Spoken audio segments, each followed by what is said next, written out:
Please continue. Got it. So, I was thinking about this topic a lot when Ala asked me to put some thoughts down, and I always think back to this O'Reilly quote that I heard years and years ago, prior to me starting my first company, and it has stuck with me ever since 2005, when I think I saw this printed on their website.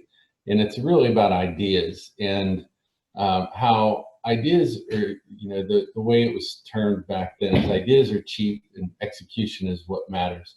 Well, market research is really execution. And it's become so much more important now than it ever has been.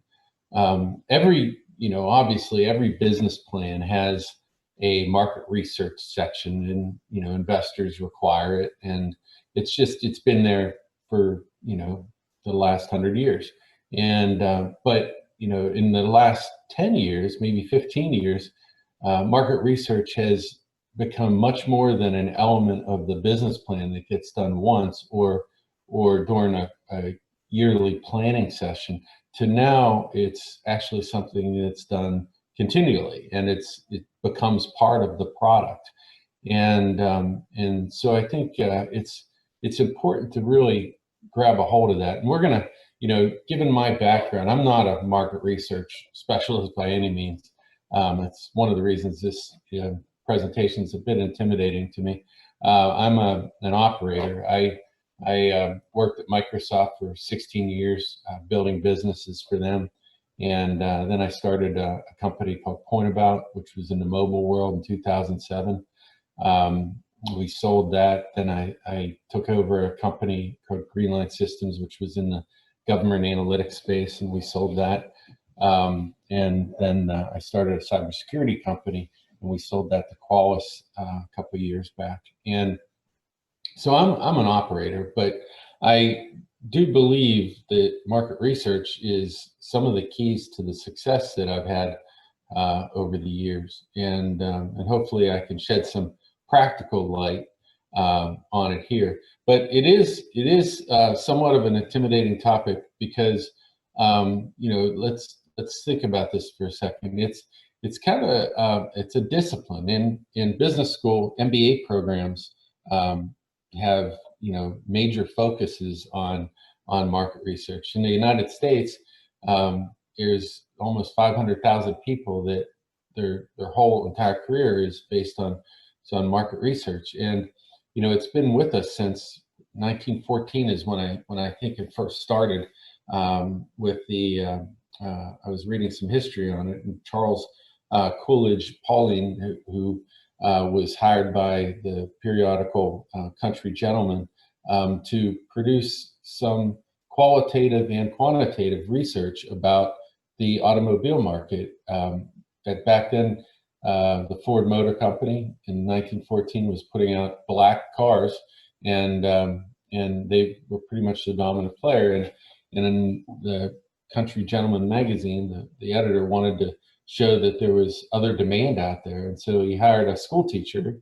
to actually do the research, and the market research was born. And here we are today, 500,000 people in the U.S. doing it as a discipline. So it is quite intimidating. It's like when Ala asked me to do this, she said, "Would you do something on market research?" And I said, "Well, it's kind of like explaining engineering. Engineering. Why do we do engineering? It's basically essential to use the scientific principles to build things. Well, market research is kind of similar. So this is, to me, like doing a presentation in engineering 101. But we'll get through it here, and hopefully you'll get something to gain about it. So here's the professional sentence on why we do market research. It's essential to know that there's a long-term viable market for a product, and that there's ways for a company to maintain a competitive advantage in an ever-changing landscape. Sounds great, but it's kind of like explaining engineering, like I said before. What is real is that it is ever changing, and it's never changed faster than it is changing today. I also pulled here the a sentence off of what is market read? What's the definition of it? And I looked at this sentence, and I kind of just it's one of those things that you just kind of read and move on. But then I went back to it, and I was like, this sentence actually has a lot of thought that has gone into it, and it's actually fairly unique when you think about it. And it tells most of the story. It's market research is now continuous. It has to be done on a daily basis. You have to understand how the market was performing, how it is performing, and how it will be performing. And so it's kind of like macroeconomics and microeconomics, if you think about it. Micro is how it was done, what it is doing, and macro is really the educated guess on macro principles about where you think the market is going to go. I always think about it from my personal perspective. Is my personal microeconomics are how much I get paid, how much my bills are, what is in my savings, and how is the health of me and my family. Where the macro part of it is where I live and where I work. Well, with my businesses, it's always the same. The micro is the revenue, the cost, the growth, and the macro is the size of the market I'm in. The who else is in the market, who has the dominant market share, who are the up and comers that are moving faster than others, and how is the dynamics of the industry changing, and what variables are making those changes. Well, with any company today, you have to know those things at the minute level constantly, and it is continuous, and it's also systematic. And in today's world, you don't build a widget company anymore. You build a information company, a knowledge company.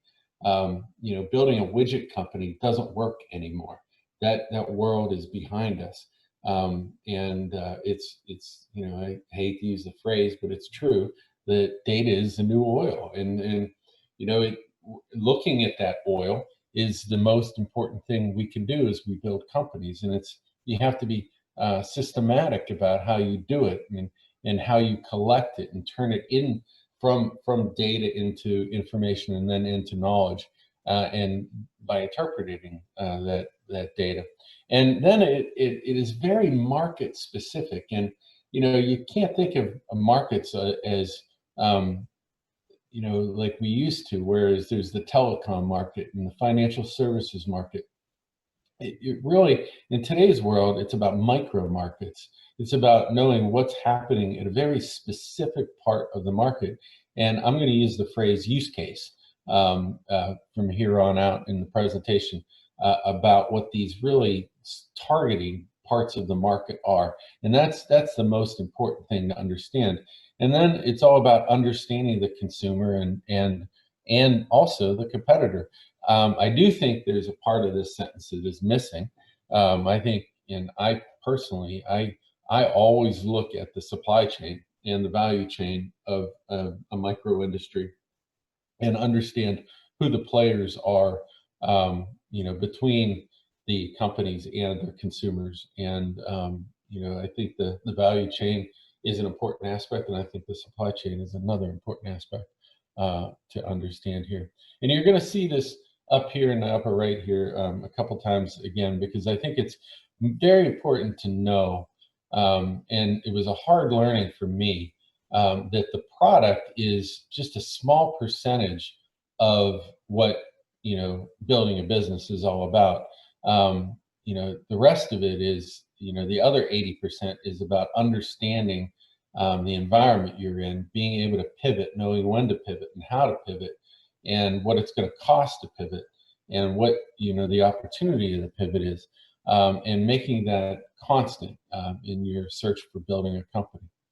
So with that, I'm just going to back up a bit and just kind of do a little fun exercise to kind of set the stage for some of the other things that I'll say.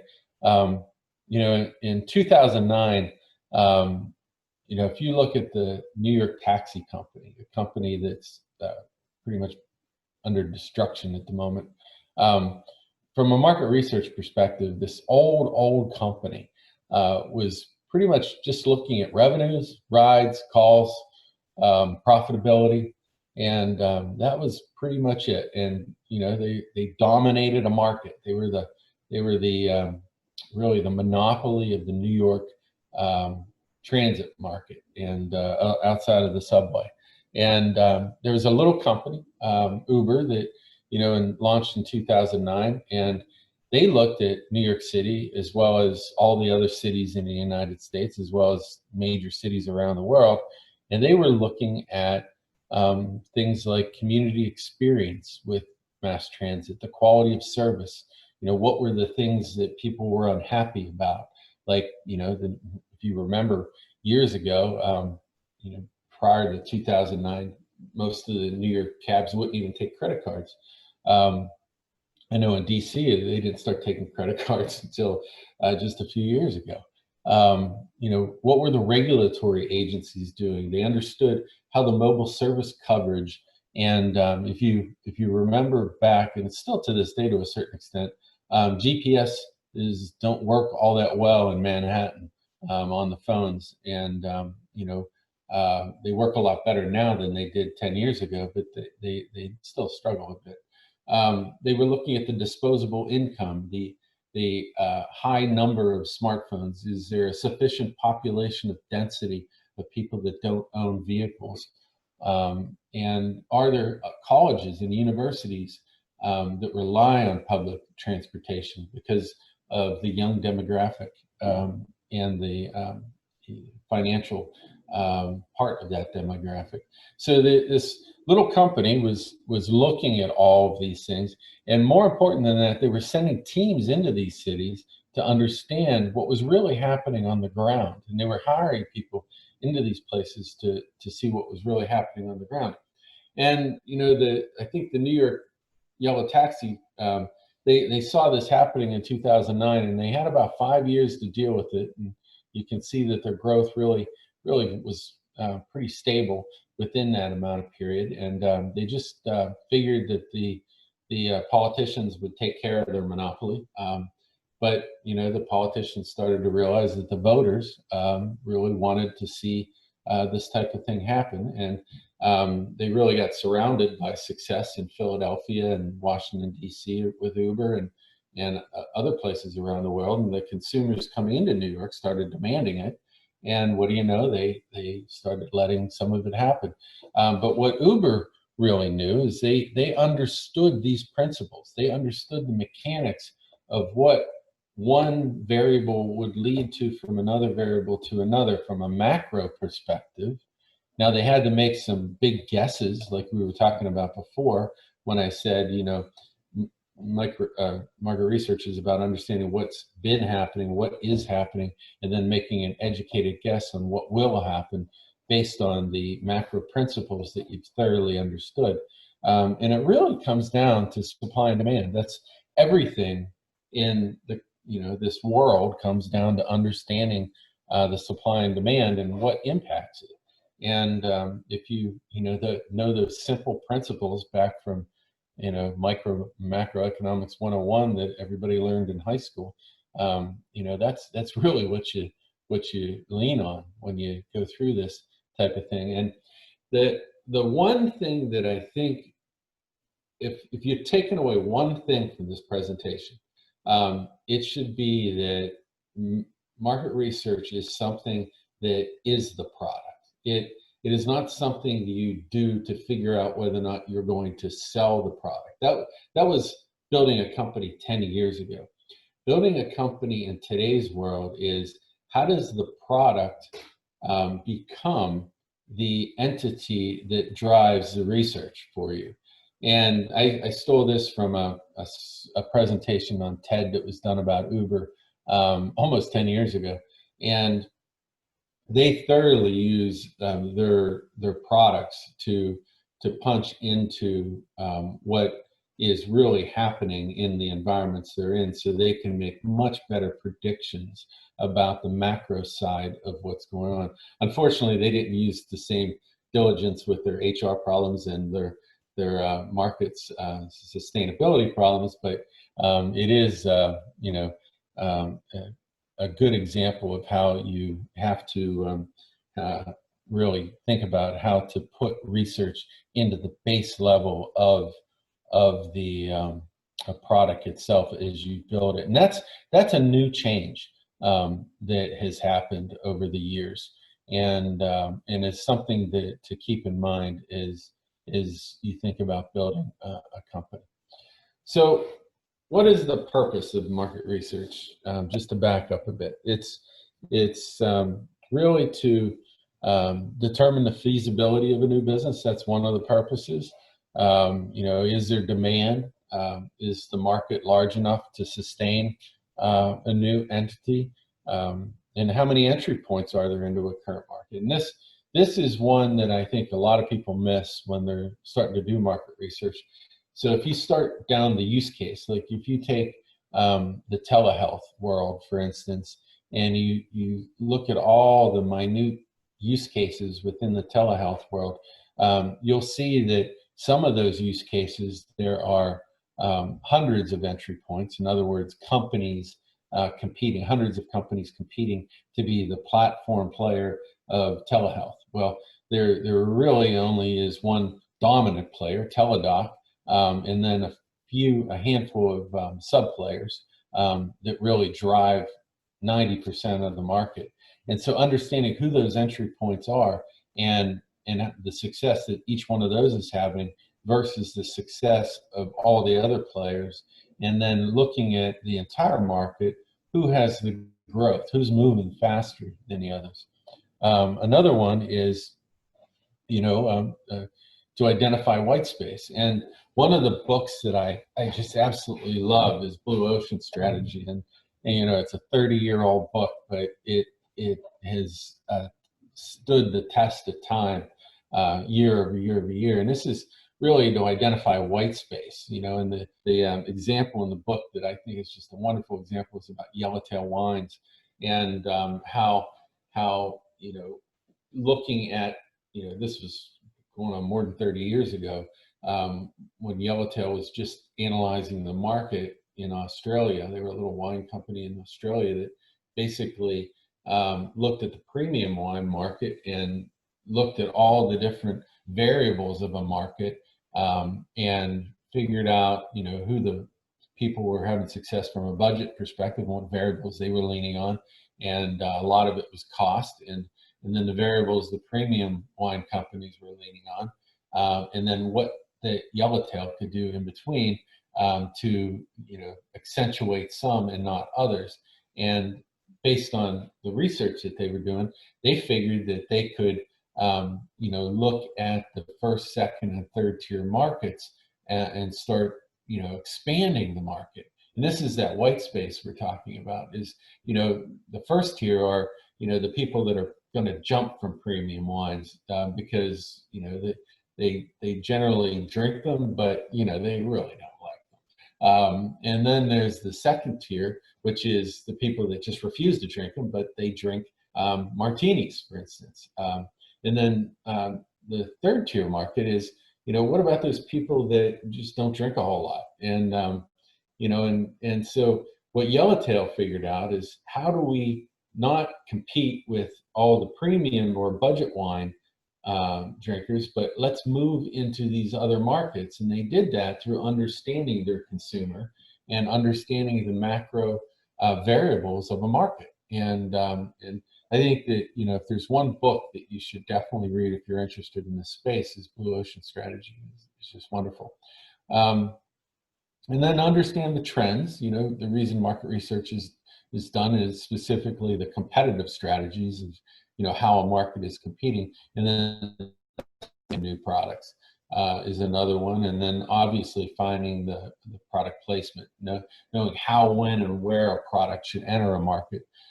For instance, right now it's a great time to be in the tele whatever market, or the medical COVID type market, but it's an absolutely awful time to be a restaurant or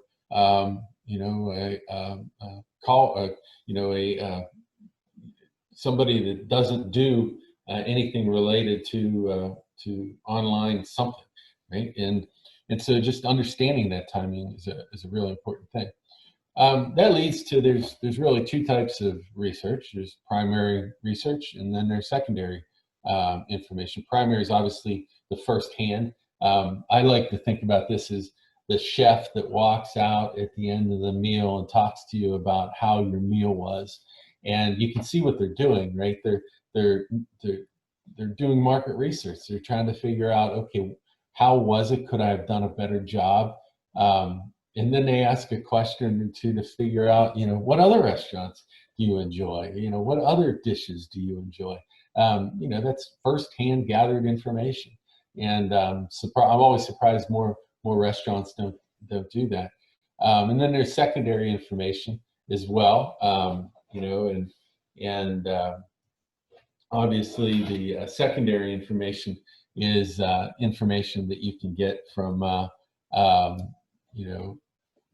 going to the places like the Census Bureau, which has a great website, and I'll click on it here, and hopefully you can see it.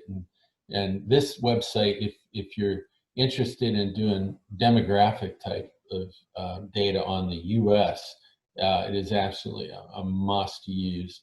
And a lot of people don't even know it exists, but it's and you can also go to data.gov, and there's a great deal of other things out there. And another one that I use quite a bit is Google Trends. It's one of those things, like I'm really interested right now in blockchain, and also a few other things, like let's just put up something else here, like machine learning.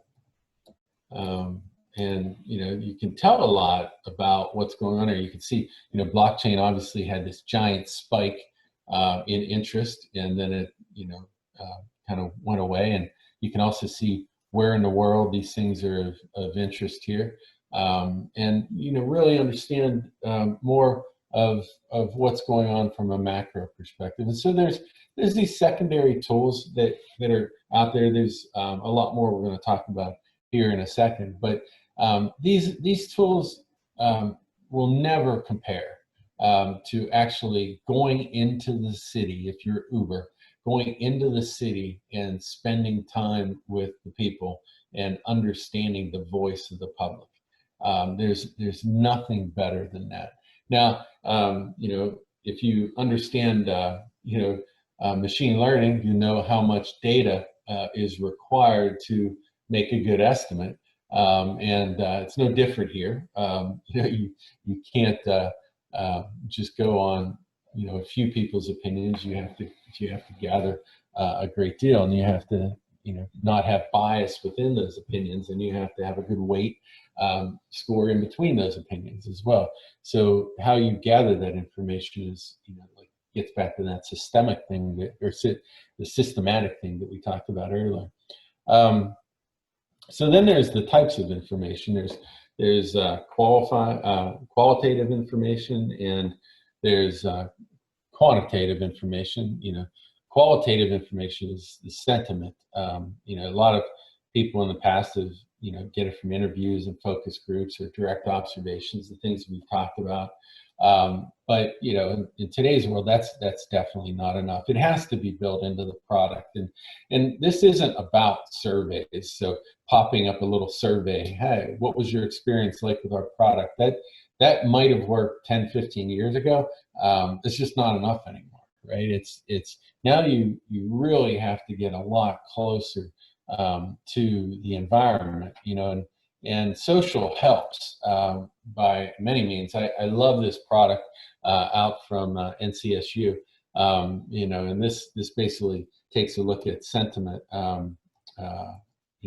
over the tweets that have occurred in the last hour, and are they unpleasant? Are they pleasant? Are the people active? Are they sedentary? Are they more excited, less excited? And it really flags them all. You can dig into each one of them as well. It's a great site, and they've done a quality job of kind of just giving you an opinion of different ways that the world's thinking about a technology, a product, etc. And again, it's just Twitter, and Twitter's, not a great use of data, but it's one piece of data. The reality is, though, that, like I said before, gathering this data intuitively has to be part of your company. It has to be part of the product itself in today's world. And then the quantitative side, again, the secondary, is not as important as the qualitative side, but it is important. You have to understand the macro trends. I love this tool called Statista. It's paid, but they give enough free away that you can tell a lot, and they color code it if it's paid or if it's free, so you know what you can get access to. And so, here's one about driver satisfaction with Uber in the United States.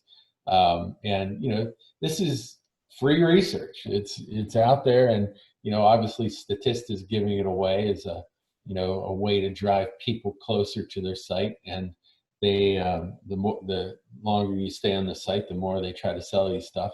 But it is a great place where you can gather information, and I do highly recommend it. It's good, but it is paid for most of the good stuff, but they do give a lot of free stuff away as well. So let's now talk about the stages of market research. And the reason I put this here is because I find that a lot of universities, they fall into this dilemma where when you build a company, most of the time you see a problem and then you figure out what the solution is to that problem. That's easy. That's how things get solved. But I find that a lot of technical people, a lot of researchers come at the problem the opposite direction, which is 1,000 times harder, which is I have a product, I have a solution, and now I need to find a market for that solution. It's 1,000 times harder. So what I did here is try to put some of the things that you could think about if you had that type of scenario going on. So step one is, thoroughly understanding what the tech can do, and more important than that, what it can potentially do in the future, and thoroughly understanding how much it costs to get to that future in time, energy, and financial dollars as well. And are there issues that can be overcome, or can't be overcome?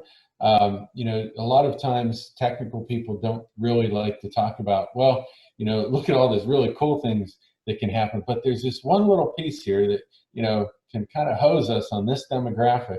Well, it just so happens that little thing that's going to hose you is probably going to ruin your company's opportunity. So you thoroughly need to understand the good stuff and the bad stuff, and really dig into how to overcome those issues, not just from a technology perspective, which tends to be the easy part. It's from a market perception standpoint, which can be very costly to overcome what perceived issues are in the market. What industries is your technology viable? And this, again, is at use case level. It's not at the highest level. It's at the minute use case level. And then what business problems could we solve today and in the futures? And that's just step one, right? It's the very highest level.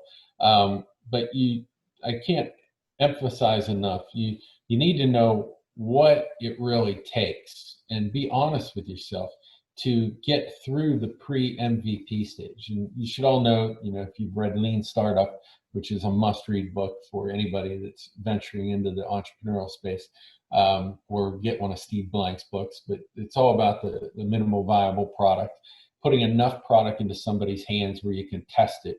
Well, to get to that enough product stage, there typically has to be some work done prior to that, and to understand what that takes. And how much it costs in man hours and effort is a really important thing. And then understand to a general degree what just getting somebody something, what could you get into somebody's hands, and having the backlog associated with that put together in a Scrum / Agile sort of manner and using Atlassian or some other tool to really scope what that would look like.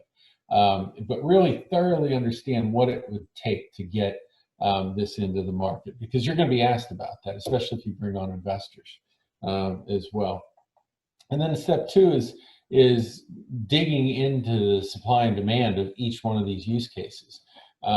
You know, and understanding how many sellers there are, how many buyers there are, and how many dollars are spent. So, for instance, selling blast furnaces to steel mills, there's only a few sellers, there's a few buyers, there's a lot of money spent.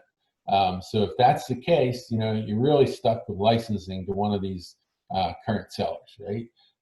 If you're a distributor of Microsoft software or a car manufacturer, a telco service, there's a low amount of sellers, there's a lot of buyers, and there's a lot of money spent. So you're really stuck with licensing or OEM your technology. But if you're in the fire detector business, you know, there's a lot of sellers, there's a lot of buyers, and there's a lot of money spent. So, you know, you likely have a sustainable opportunity there.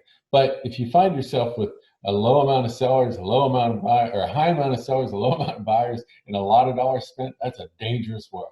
And then if there's low money spent, just a dangerous world, right? So that's one of the reasons that, you know, understanding the supply and demand per use case is so important.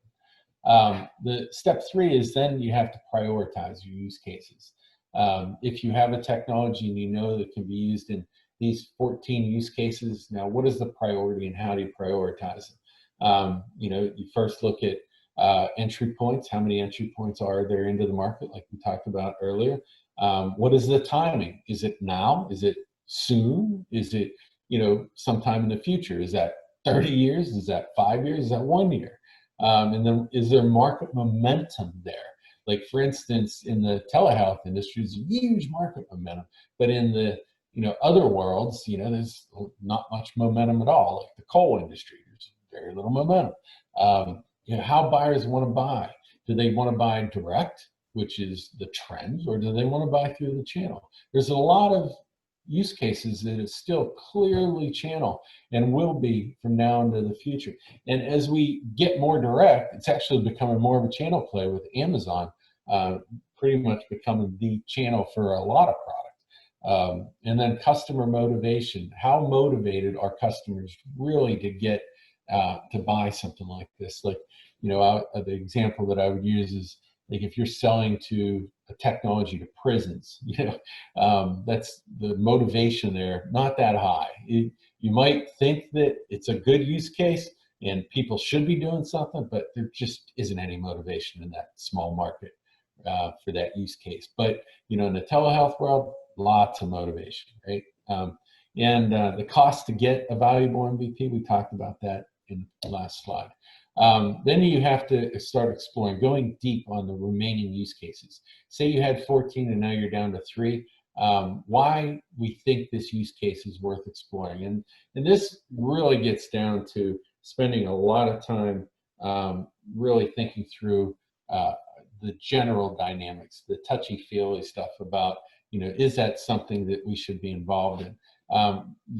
This is where blue ocean really pays off. Is there truly, does this technology truly open up a blue ocean for this industry, for this use case, or does it just, you know, let us compete? If it's a blue ocean, that's something to be interested in. If it's just to let us compete, well, you should probably look for an additional use case. Who to approach, you know, the players in the market. You have to be out talking to at least 10 players in the market and getting feedback and summarizing what you learned. You know, think about that restaurant chef that's out talking to their people. They're capturing that data, they're using that data, and they're changing the way that they're running the restaurant based on that data. And then making a go, no go decision on the use case as well. And then gathering primary data, obviously, you know, some of the things that you can use there. The one that you need to understand is what a buyer persona is. Who buys your product? What is their age? What is their location? What are their job titles? What are their incomes? What are their major challenges? HubSpot offers 2 great free tools that you know, you should use. One of them is the buyer persona template, and another one is just a tool to start using those templates. as well. And I have used those tools quite a bit. Now, they're very high level. You'll want to get something a little more deep, but they get you started in the right direction. The second step, building your questions that you want to thoroughly understand from people. That chef doesn't go out to the table and ask just generic questions that come to their mind. They're capturing data systematically across many customers. And never forget that the way people buy is pain, power, vision, value, and control. Pain is, why would somebody buy something that's to solve some pain? Power is who actually is the buyer, and understanding who really is the buyer in a scenario. It's not always obvious, and sometimes it's by committee. What is the vision that you're going to provide them to allow them to see that you can solve their pain, and then equating it to a value. Sometimes, in the easiest case, it's ROI is the value, and in other cases, it's power. In other cases, it's political. What is the value, and then being able to understand how to control that scenario within a market, and which is very difficult today, especially with COVID and the lockdowns occurring for companies. And so one of the things that, one of the other books that I highly recommend is another 30-year-old book called Crossing the Chasm. It's a book that talks about the different types of buyers and understanding them, everything from laggard to innovator, and how to choose your early customers appropriately, because those choices make a big difference in how you think about the future of your company. And then, obviously you have to engage people. And I've covered that several times in the past few slides. The one tool that I learned at Microsoft, it's a very, it's simple.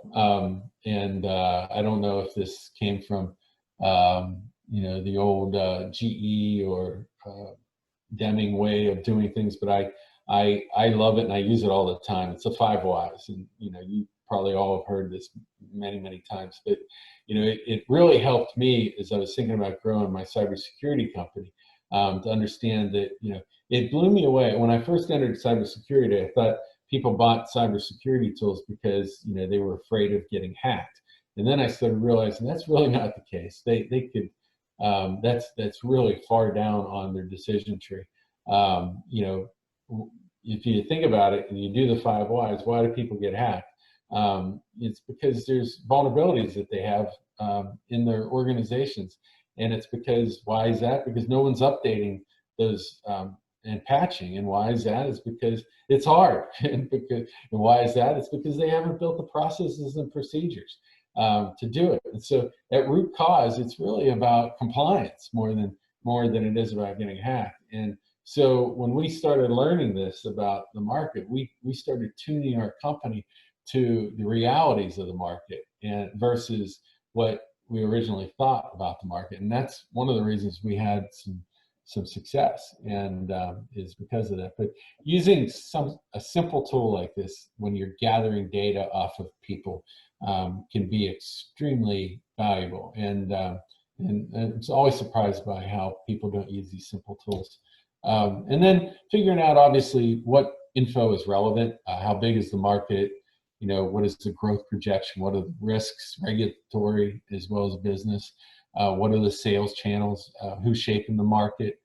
These are more micro in nature. Who is the supply chain as well as the value chain? What features are they selling on, and what are the margins? And when you're getting into starting a company, you want to read through people's financial statements that are driving the industry, and there's no better place to do it than on MSN or one of these other tools that they provide the financial reports. But you want to comb through those financial reports. What is in there is really amazing. It's incredibly insightful as well. And then gather secondary data. There's like I said, 500,000 people in the United States that spend their livelihoods creating research. your library has some okay tools, Mintel and IBS World.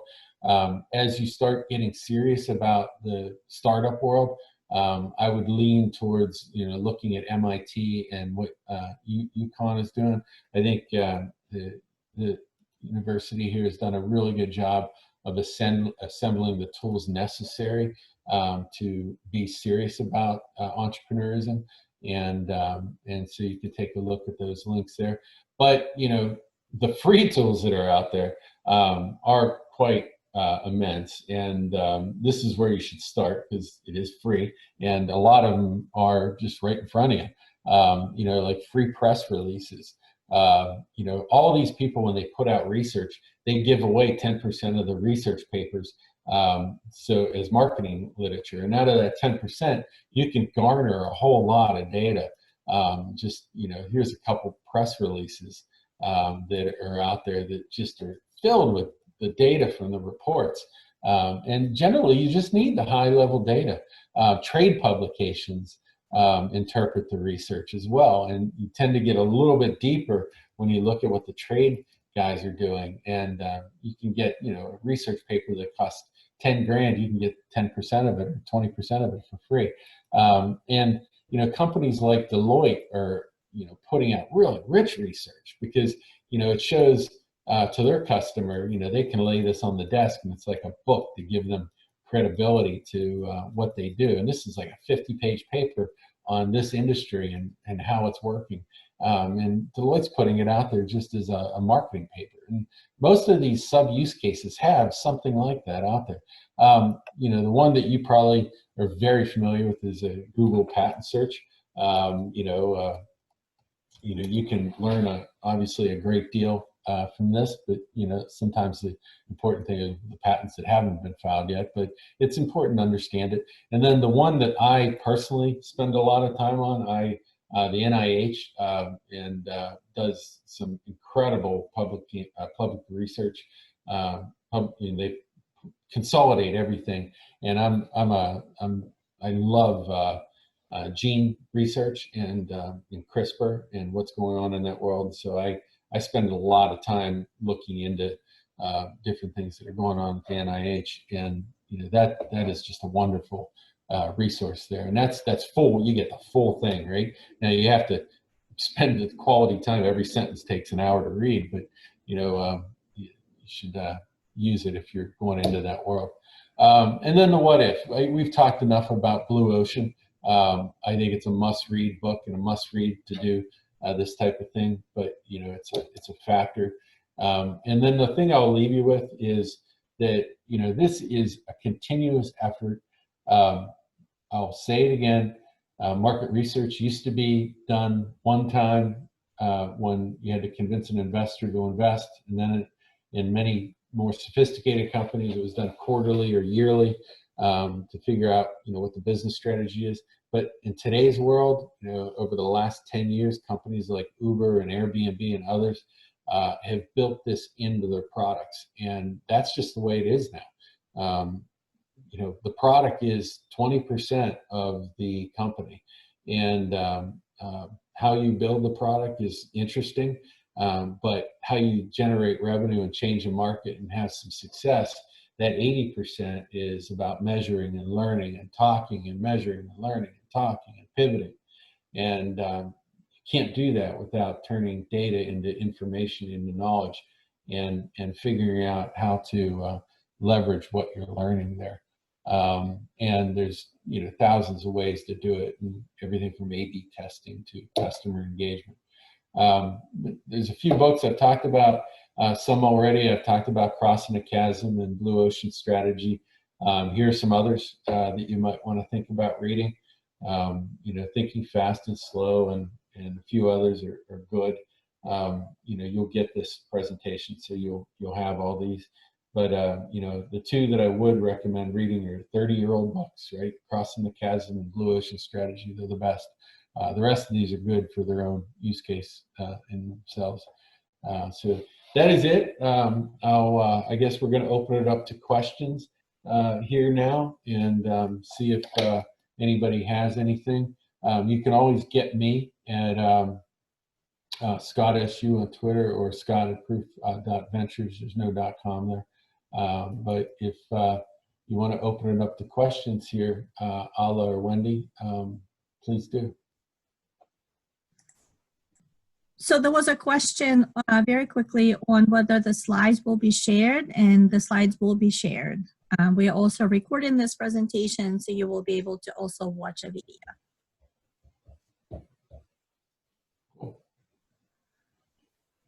And next question, Scott, we have, do you have any advice for market research in niche markets? Yeah, niche markets are much more difficult, obviously. You know, all the same principles that we talked about here are what you do, but every niche market typically has a group of people, either whether or not it's on Reddit or you know, is there an industry periodical? I participate in a few very small niche markets. You know, I have a nephew with muscular dystrophy, and so I spend a lot of time on the research on gene therapy around muscular dystrophy and how that works.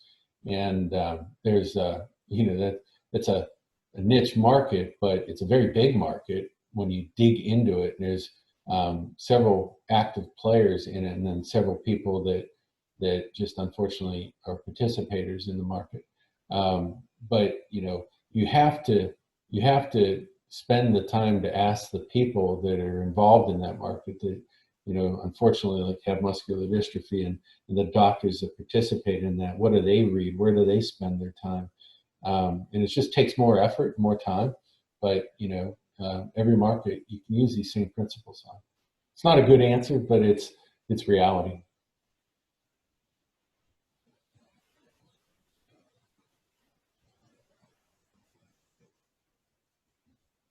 Aldo, is there any more? I am muted. I'm sorry. Oh, there you go.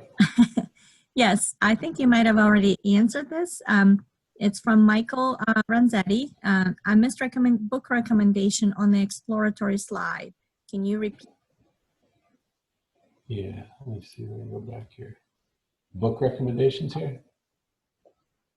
Yeah. Yeah. What was the question? Exploratory. When you were talking about the exploratory, which books were you recommending? Was it Blue Market Strategy? Yes, Blue Ocean Strategy. Blue Ocean Strategy, yeah. Yeah. And so, you know, Blue Ocean Strategy requires you to do a great deal of the research, you know, the primary and secondary research, before you get to the point where you can actually do a Blue Ocean approach to anything. So it requires you actually to do a lot of the other research.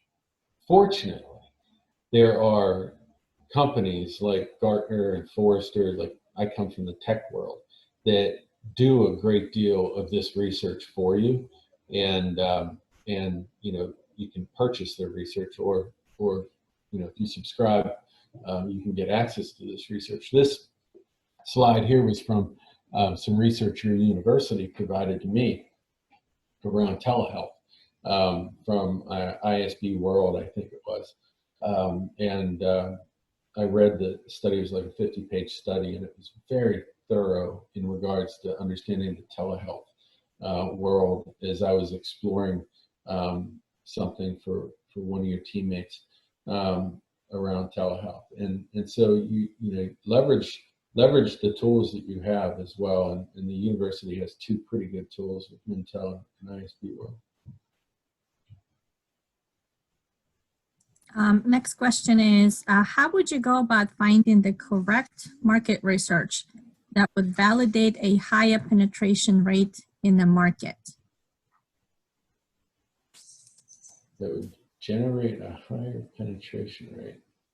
So are we talking about going deeper on a current market, or expanding the market? Because if we're talking about expanding the market, like a Blue Ocean approach.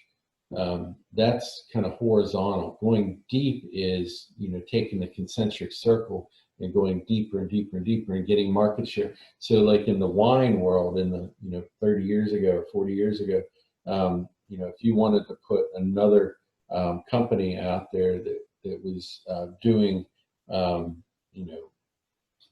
premium wines, that's one thing. Or do you want to figure out how to expand the market? I think it's fairly straightforward how you gather the research on going deep in the current market, which is, typically a market has a great deal of research already done in it if you're the premium wine market. But there's very little research done if you're going to expand a market, right? And that's where the blue ocean approach comes into play. I'm not sure I'm doing a great job understanding or giving you an answer to that, but that's my attempt. Yeah, I think and my understanding too was basically how do we make sure that the market research we're looking at, it shows us the complete picture, and I think really difficult. So it is, and the most important thing that got you there is what's happening around the world, right? The U.S., most of these research companies do an amazing job of what's happening in the U.S., North America, and in some cases Europe. But what's happening in today's world, 10 years ago that might have been okay, but in today's world, Asia is leading a great deal of the innovation that's happening right now, and so you have to get really good at understanding what's happening all over the world, not just in the U.S. So something to keep in mind. Thank you. We have quite a few more questions. We'll see if we have enough time to get to all of them, but we will try. So here's a great question. How did your experiences at Microsoft shape how you went into your startup? Well, so I'll tell you two stories. The first story is when I left Microsoft, I had built many organizations within Microsoft. I helped build a consulting group. I was part of the consulting group in the South as from a managerial perspective. I helped build the Midwest out of St. Louis in doing that for 6 years. And then I helped come over here to public sector and build a public sector organization, both nationally and worldwide. And when I left Microsoft, I thought I could do anything. I thought I was, invincible. And my first company, I realized how I didn't have any of the muscles to build a company. They're completely different muscles. I might have had amazing muscles for building an enterprise, being an executive in an enterprise, but I had no muscles for what it takes to build a startup. And I could tell you some sad stories there, but learning those hard lessons was really, really important. And having the people around you that are honest with you to tell you that you need to learn these hard lessons is an incredibly important thing. So that's one piece of data. The second thing is what Microsoft did for me is help me understand how to look at things 3 levels deep. When I first became a manager at Microsoft, they sent me this, they don't do it anymore, but they used to send you to doing leadership at Microsoft classes. And one of the first classes was called Precision Questioning. And it was done by a Stanford University professor that explained there's 7 types of questions, like questions of clarity, and using those questions appropriately at appropriate times help you drill in to get the root cause. And that was a really important thing for me to understand. But then argumentation is how you put those questions together to create an argument. And nothing is learned at the very first level. You have to understand things, an argument, for instance, 3 levels down minimum. And so, you know, if you look at what is X, and it could be 1, 2, or 3. Well, there's things that make up 1, 2, or 3 that you have to understand. And then there's things that make up that you have to understand. And you don't get to root cause until you at least go 3 levels deep, if not 5 levels deep. And that's where the 5 whys is an easy version of that. But it really comes down to understanding debate. Microsoft did a phenomenal job teaching its leaders early on the appropriate way to have debate. And I think it's lost in our current generation. It's something that I do enjoy. I love debate, and I love the theory of debate.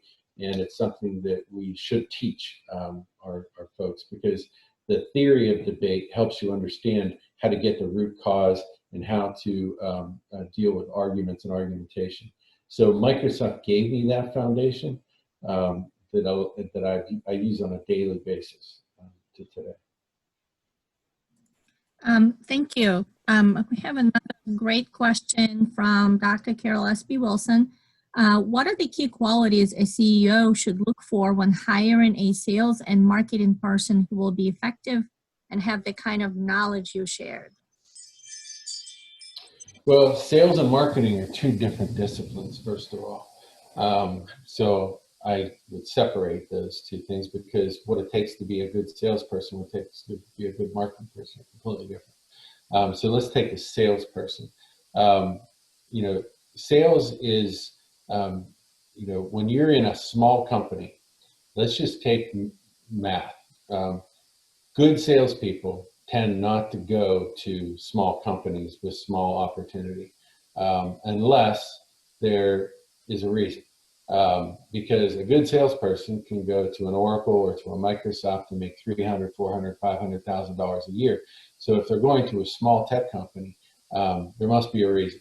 And so, you know, you can't shy away from that understanding. I've built 3 companies that were generally small when we sold them. You know, I think Greenland was the biggest with 100 people or more. But you know, when you're looking for a salesperson, you want to look for somebody that can see around corners, somebody that is you know, has high integrity, somebody that is positive. I always look to the Jeffrey Gittimore books to what it takes to really be a good salesperson, because sales is process and art, and it's 50-50. So the process side of it, we talked about pain, power, vision, value, control, because a sales cycle is nothing but a project management exercise. And that's the 50% of the process side of sales. The art side of sales is empathy. It's true empathy. It's understanding. It's really getting into the heads of understanding the customer's pain and being able to provide a solution from a visionary standpoint. And you have to, I like to test for these things. I like to be consistent at how I use, you know, things like the Myers-Briggs to call out what I'm looking for in individuals. And there's, you know, when you're just starting an organization, the CEO has to be the chief visionary salesperson. There's no other way to do it. And you know, and I've seen a lot of highly technical, introverted people do amazing jobs of sales because of 2 things. They understand project management, and the second one is they are empathetic people. And as long as you have those 2 things, you will do a good job at sales, whether or not you're an introvert or deeply technical or not. And don't think you can pawn off that job on to somebody else, because you can't, right? It's just, you have to do that. And then from a marketing perspective, that's a whole nother thing we can talk about, but don't put those 2 together. And different types of salespeople for different types of companies, test for it and look for empathy and process, right? 50-50.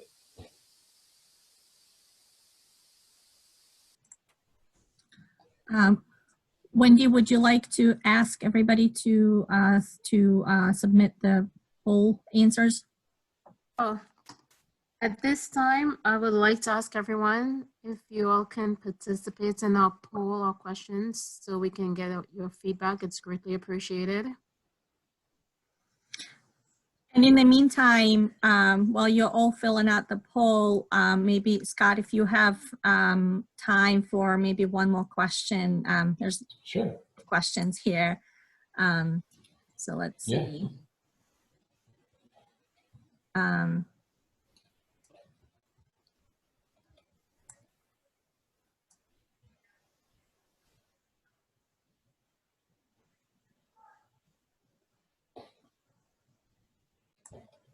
So here's a good question. Do you have recommendation for researching margins in a market if the majority of the competitors are privately owned? And I'm guessing it's just not just the margins, but many other things, like how do you do market research where most of the competitors are privately owned? Yeah, so this is very difficult. So the first thing that I do is I use DNB. Hoover's was acquired by DNB. Hoover's used to do a really good job of keeping up broadly from a private company perspective. At a macro level, they never were able to get very deep, but they did a fairly good job at a macro level. They were acquired by DNB, and DNB still offers a lot of their Hoover's information. But you have to really subscribe to get detailed information on the companies as well. But this is where Google, not Google, Gartner shines. So Gartner, they have two types of analysts. They have analysts that spend their day talking to private companies. Like I had several analysts on top of me is in the cybersecurity world. We were in a market called managed detection and response. It's a very niche market of cybersecurity. It was a niche, now it's big, but it was a niche market of cybersecurity at the time.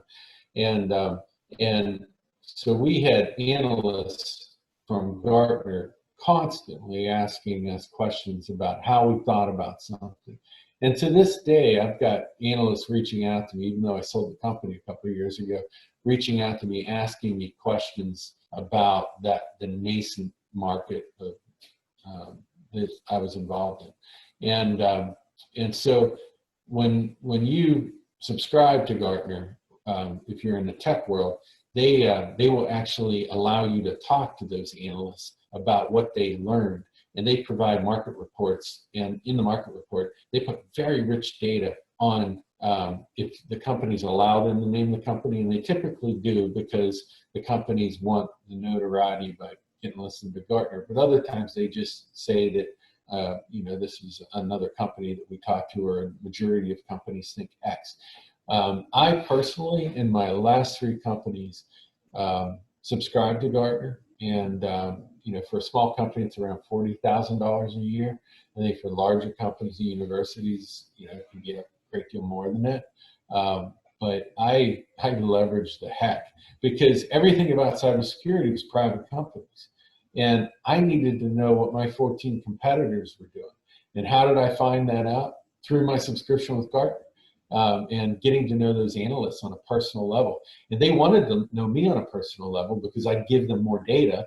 And at the same time, I could ask them questions. And the closer I got to my analysts, the more they were willing to give me. And so I kept up on my competitors through Gartner, as well as a lot of other means, but that was one of the big ones.